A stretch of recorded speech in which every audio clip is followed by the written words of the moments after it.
Hello दोस्तों, कैसे हैं आप सभी। आपका स्वागत है आपके अपने ही यूट्यूब चैनल पर जिसका नाम है इंग्लिश बाई छवि सर। तो दोस्तों, आज मैं डिस्कस करने वाला हूं आपके बीए फाइनल ईयर के paper first history of English literature से एक लॉन्ग क्वेश्चन को। दोस्तों, स्टूडेंट्स डिमांड कर रहे थे कि sir paper first history of English literature से मेटाफिजिकल पोइट्री पर वीडियो बनाएं। तो दोस्तों, लीजिए इंग्लिश बाई छवि सर आपकी डिमांड को ध्यान में रखते हुए हाजिर है मेटाफिजिकल पोइट्री को लेकर। तो दोस्तों, अब आपका ज़्यादा समय न लेते हुए शुरू करते हैं एक बहुत ही इम्पॉर्टेंट लॉन्ग क्वेश्चन को। तो जैसा कि आप अपने मोबाइल की स्क्रीन पर देख पा रहे हैं, so let's start. Write an essay on the characteristics of metaphysical poetry, यानी मेटाफिजिकल पोइट्री की कैरेक्टरिस्टिक्स विशेषताओं पर एक निबंध लिखिए। तो चलिए आंसर को समझते हैं।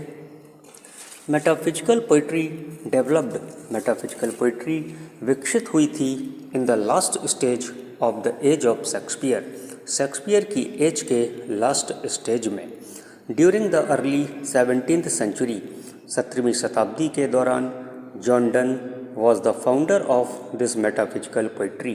जो जॉन डन थे वो मेटाफिजिकल पोइट्री के फाउंडर थे, यानी संस्थापक थे।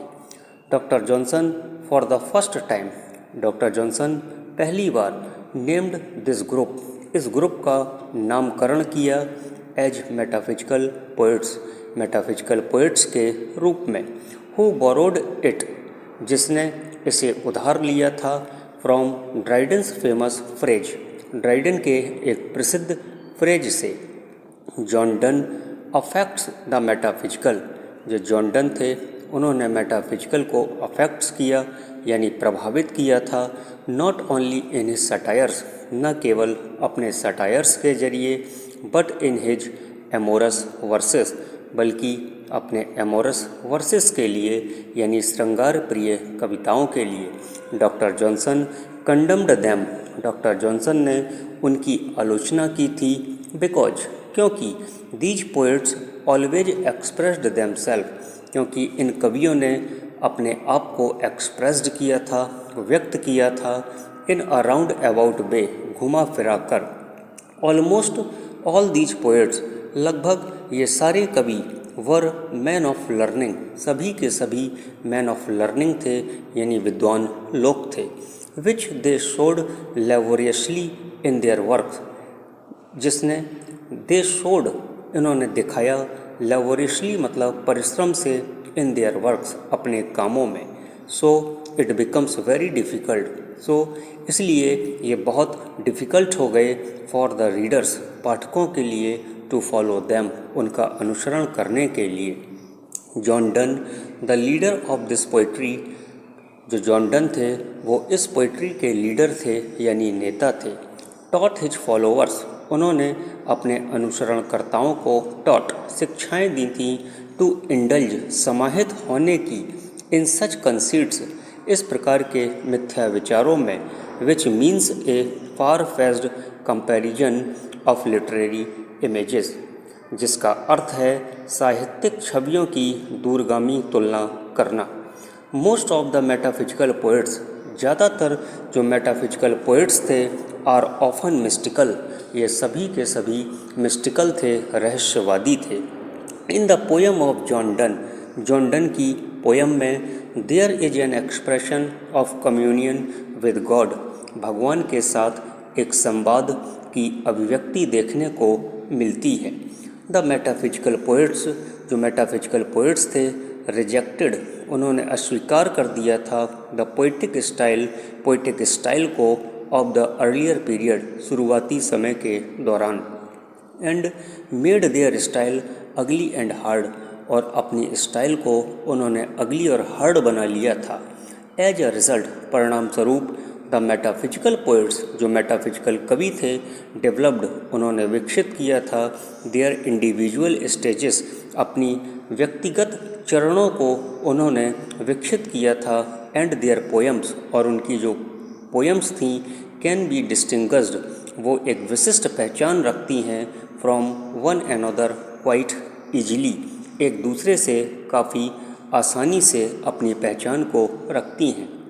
It can be said that, ऐसा कहा जा सकता है कि in the poetry of this school, इस स्कूल की जो पोइट्री है, there is very little that makes an appeal to the heart, यानी बहुत कम है जो दिल को भाता है, हार्ट को भाता है।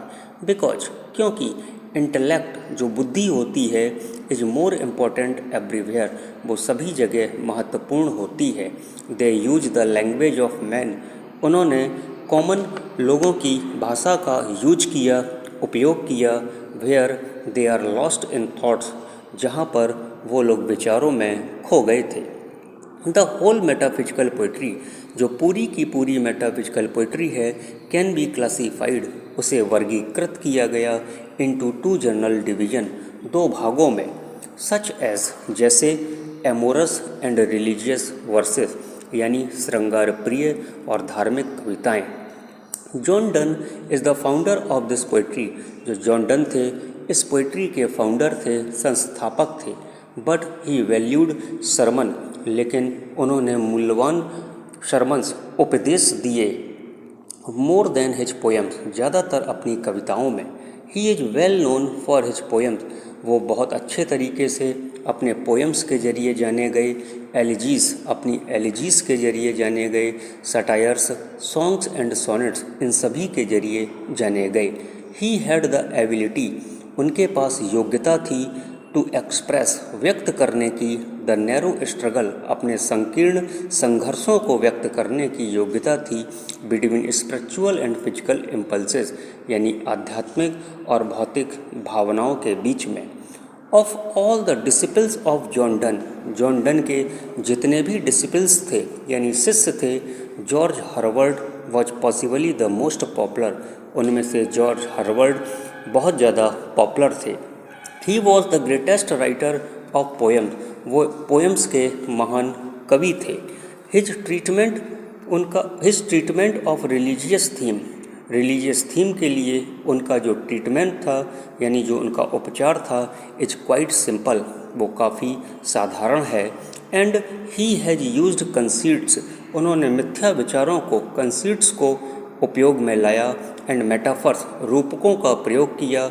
इन अ वेरी लार्ज नंबर, बहुत बड़ी संख्या में। He uses many lyrical forms, उन्होंने कई प्रकार की लिरिकल फॉर्म्स का उपयोग किया। एंड सोर्ज आर्टिस्टरी, और कलात्मकता को दिखाया। Love poems of John Donne, John Donne की जो लव पोएम्स हैं, हैव बीन कलेक्टिवली पब्लिश्ड, वो सामूहिक रूप से प्रकाशित हुई यानी कलेक्टिवली पब्लिश्ड हुई इन द मिस्ट्रेस में। So most of his poems, ज़्यादातर जो उनकी पोएम्स हैं, लैक्स, वो कमी रखती है, स्वीटनेस एंड मेलोडी की कमी रखती है। तो दोस्तों, ये था आपका question, what is metaphysical poetry. दोस्तों, आपको कैसा लगा कमेंट करके ज़रूर बताएं, और यदि आपने अभी तक English by Chhavi sir channel को सब्सक्राइब ना किया हो तो प्लीज़ चैनल को सब्सक्राइब करें, बेल आइकन को प्रेस करें, लाइक व शेयर करना बिल्कुल भी ना भूलें, क्योंकि आपका एक लाइक हमें और अच्छे वीडियो बनाने की हिम्मत देता है। Thank you for watching.